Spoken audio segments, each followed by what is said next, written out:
നമസ്തേ, ഞാൻ മായ ജയമോഹൻ. 2025 മെയ് മാസം 18-ാം തീയതി രാഹുകേതുക്കള് രാശി മാറിയിരിക്കുകയാണ്.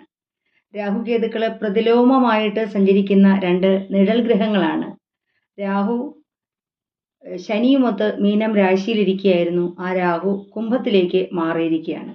അതുപോലെ കന്നിയിലിരുന്ന കേതു ചിങ്ങത്തിലേക്കും രാശി മാറിയിരിക്കുകയാണ്. അപ്പോൾ രാഹുവും കേതുവും എപ്പോഴും ഒരു നേർരേഖയിൽ സഞ്ചരിക്കും. അതായത് 180 ഡിഗ്രി ഇങ്ങനെ കേപ്പ് ചെയ്ത് സഞ്ചരിച്ചു പോകുന്ന രണ്ട് നിഴൽ ഗ്രഹങ്ങളാണ്. രാഹുവിനും കേതുവിനും ഒരു വ്യക്തിയുടെ ജീവിതത്തിൽ വളരെയധികം സ്വാധീനം ചെലുത്താൻ സാധിക്കുന്ന രണ്ട് നിഴൽ ഗ്രഹങ്ങളാണ്. കാരണം ഒരു രാശിയിൽ ഇവർ 1.5 വർഷക്കാലം ഉണ്ടായിരിക്കും. 2026 ഡിസംബർ മാസം 5-ാം തീയതി വരെയും രാഹു കുംഭം രാശിയിലും കേതു ചിങ്ങം രാശിയിലും സ്ഥിതി ചെയ്യും. അപ്പോൾ രാഹുവിൻ്റെയും കേതുവിൻ്റെയും ഈ ഒരു രാശിമാറ്റത്തിൻ്റെ ഫലമായിട്ട് വൃശ്ചികം രാശിക്കാരായ നക്ഷത്രക്കാർക്ക് എന്തെല്ലാം ഫലങ്ങൾ ആണ് ലഭിക്കുന്നത് എന്നതിനെക്കുറിച്ചാണ് ഈ വീഡിയോയിൽ സംസാരിക്കുന്നത്. വിശാഖം അവസാന കാൽഭാഗം, അനിഴം, തൃക്കേട്ട നക്ഷത്രങ്ങളാണ് വൃശ്ചികം രാശിയിൽപ്പെട്ട നക്ഷത്രങ്ങൾ. വൃശ്ചികൻ രാശിക്കാരെ സംബന്ധിച്ച് രാഹു 5-ാം ഭാവത്തിൽ ഇരിക്കുകയായിരുന്നു. ആ രാഹു 4-ലേക്ക് മാറിയിരിക്കുകയാണ്.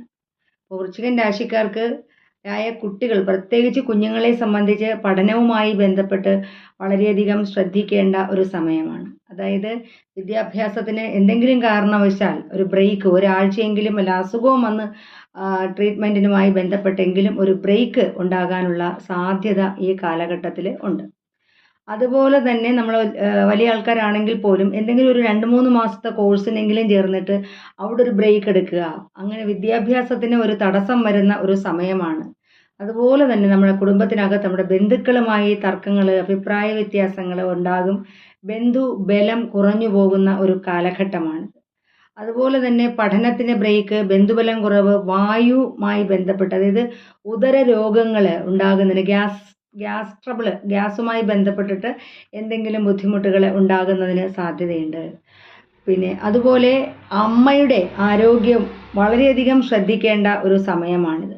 അമ്മയുടെ ആരോഗ്യവുമായിട്ട് ബന്ധപ്പെട്ട് എന്തെങ്കിലും വിഷമതകൾ, ഇപ്പോൾ ഓൾറെഡി എന്തെങ്കിലും അസുഖമുള്ള ഒരു വ്യക്തിയാണെങ്കിൽ അസുഖം ഒന്ന് മൂർച്ഛിക്കുന്നതിന് സാധ്യതയുള്ള ഒരു സമയമാണ്. അല്ലെങ്കിൽ അമ്മയ്ക്ക് വയ്യായികയൊക്കെ വരാവുന്നതിന് സാധ്യതയുള്ള ഒരു കാലഘട്ടമാണ്. രാഹുവിൻ്റെ ഈ ഒരു 4-ാം ഭാവത്തിലെ സ്ഥിതിയുടെ പരിഹാരമായിട്ട് ഏതെങ്കിലും സർപ്പക്കാവുകളിൽ പുറ്റ് വാങ്ങിച്ച് സമർപ്പിക്കുക, അല്ലെങ്കിൽ ചിത്രകൂടം വാങ്ങിച്ച് സമർപ്പിക്കുന്നത്, ഇതൊക്കെ നല്ലതായിരിക്കും. സർപ്പ ആരാധന വളരെ നന്നായിട്ട് ചെയ്യേണ്ട ഒരു സമയമാണിത്. നന്നായി ഭഗവാനെ പ്രാർത്ഥിച്ചില്ലെന്നുണ്ടെങ്കിൽ ഉദര രോഗങ്ങൾ ഉറപ്പായിട്ടും വരുന്നതിന് സാധ്യതയുണ്ട്. പ്രത്യേകിച്ച് നമ്മുടെ ശരീരത്തിലുള്ള ട്യൂബൽ ഓർഗൻസ് ഉണ്ടല്ലോ, കുഴൽ ഓർഗൻസ്, അതായത് ചെറുകുടൽ, അന്നനാളം, അല്ലെങ്കിൽ രക്തക്കുഴലുകൾ, ഇങ്ങനെയൊക്കെയുള്ള ട്യൂബൽ ഓർഗൻസിന് എന്തെങ്കിലും ബുദ്ധിമുട്ടുകൾ ഉണ്ടാകുന്നതിന് സാധ്യതയുള്ള കാലഘട്ടമാണ്. പഠിക്കുന്ന കുഞ്ഞുങ്ങൾ നന്നായിട്ട് അവർക്ക് വേണ്ടിയിട്ട് വിദ്യാഭ്യാസം മുടങ്ങാതിരിക്കുന്നതിനായിട്ട് സർപ്പത്തിൻ്റെ പ്രാർത്ഥന, അതായത് ആയില്യത്തിന് നൂറുമ്പാലും കൊടുക്കുന്നതും, ശിവക്ഷേത്രത്തിലെ ശിവഭഗവാനെ പ്രത്യേകിച്ച് എള്ളെണ്ണ അഭിഷേകത്തിന് കുളിപ്പിക്കുന്ന ആ ഭഗവാന്റെ വിഗ്രഹത്തിൽ ആടുന്നതിന്, ശിവലിംഗത്തിൽ ആടുന്നതിനായിട്ട് എള്ളെണ്ണ വാങ്ങിച്ചു കൊടുക്കുന്നതൊക്കെ നല്ലതായിരിക്കും. അങ്ങനെ ചെയ്യുക. അങ്ങനെ ചെയ്ത് ഈ ശിവപ്രീതി ഉണ്ടാക്കിയെടുക്കേണ്ടതാണ്. അതുപോലെ പിന്നെ നവഗ്രഹ പ്രതിഷ്ഠയുള്ള ക്ഷേത്രങ്ങളിൽ പ്രാർത്ഥിക്കുന്നത്, പിന്നെ രാഹു പൂജകൾ നടത്തുന്നത്, നീലപ്പട്ട് വാങ്ങിച്ച് രാഹുവിന് കൊടുക്കുന്നത്, ഇതൊക്കെ വളരെ നല്ലതാണ്. ഈ ഒരു ദോഷത്തിൻ്റെ കാഠിന്യം മാറിക്കിട്ടും. അതുപോലെ തന്നെ കേതു 11-ാം ഭാവത്തിൽ വളരെ സേഫ്, ഒരു കംഫർട്ട് സോണിലിരിക്കുക, വളരെ സേഫായിരുന്ന കേതു 10-ലേക്ക് മാറിയിരിക്കുകയാണ്. 10 എന്ന് പറയുന്നതും നമ്മുടെ കർമ്മസ്ഥാനമാണ്.